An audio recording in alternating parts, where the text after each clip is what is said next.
নমস্কার বন্ধুরা, আপনাদের সবাইকে ইও সোনালি চ্যানেলে সবাইকে স্বাগতম। তো আমি আজকে রান্না করব আম ডাল। গরমের দিনে কিছু খেতে ভালো লাগছে না, তাহলে এই রেসিপিটা ট্রাই করো একবার। তো আমি গ্যারান্টি দেবো যে আপনারা একটু দুমুঠো ভাত বেশি খাবেন। তো আমি এখানে আম ডালটা করার জন্য নিয়ে নিয়েছি কেটে আম, কাঁচা লঙ্কা, টমেটো, আর নিয়ে নিয়েছি আদা আর জিরে বাটার পেস্ট। এখানে আমি ডাল নিয়েছি প্রায় 150 গ্রাম মতন। আর ডালটা ভালো করে ধুয়ে নিয়েছি, কচলে কচলে আপনারা ভালোভাবে ডালটা ধুয়ে নেবেন। আর গরম জলটা বসিয়ে দিয়েছি অল্প করে। তো বসিয়ে দিয়ে এবার ডালটা তার মধ্যে দিয়ে দিলাম, দিয়ে নিয়ে ডালটা ভালো করে আমি ফুটিয়ে নিয়েছি। নিয়ে দেখো ডালটা এখানে আমার সেদ্ধ প্রায় কমপ্লিট হয়ে গেছে।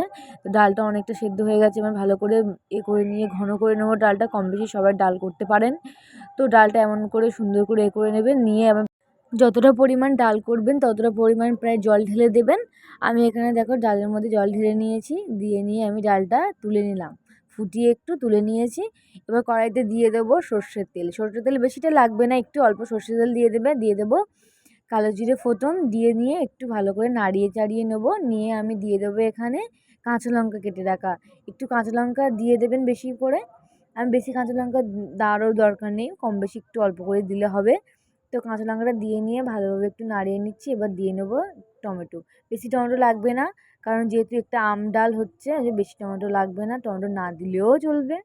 তো আমি এখানে দিয়ে নেবো এবার ওই বেটে রাখা আদা জিরে বাটার পেস্টটা দিয়ে দিচ্ছি। দিয়ে নিয়ে একটু ভালো করে নাড়িয়ে চাড়িয়ে নেবো, যাতে এই আদা জিরে বাটার গন্ধটা না ছড়ে। তো আমি এখানে দিয়ে দিলাম আম, কেটে রাখা আমটা নিয়ে ভালোভাবে নাড়িয়ে চাড়িয়ে নেবেন। সুন্দর করে আমটা একটু ভালো করে নাড়িয়ে চাড়িয়ে নিয়ে দিয়ে দেবেন কালার হওয়ার জন্য একটু হালকা হলুদ গুঁড়ো, আর দিয়ে দেবো স্বাদ অনুযায়ী লবণ।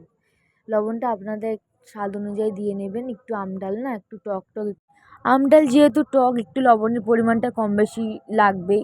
আপনারাও জানেন একটু টক জিনিস একটু লবণের পরিমাণটা একটু বেশি দিতেই হবে, নাহলে সেই টেস্টটা আসবে না। তো এখানে ডালটা আমার প্রায় হয়ে গেছে, ঘন হয়ে গেছে ডালটা। দেখো এরকমই ঘনভাবে ডালটা করবেন। আর অবশ্যই মাস্ট একটু আমটা একটু হালকা ভেঙে দেবেন, তারপর আম ডালটা টকটা একটু সুন্দর লাগবে খেতে।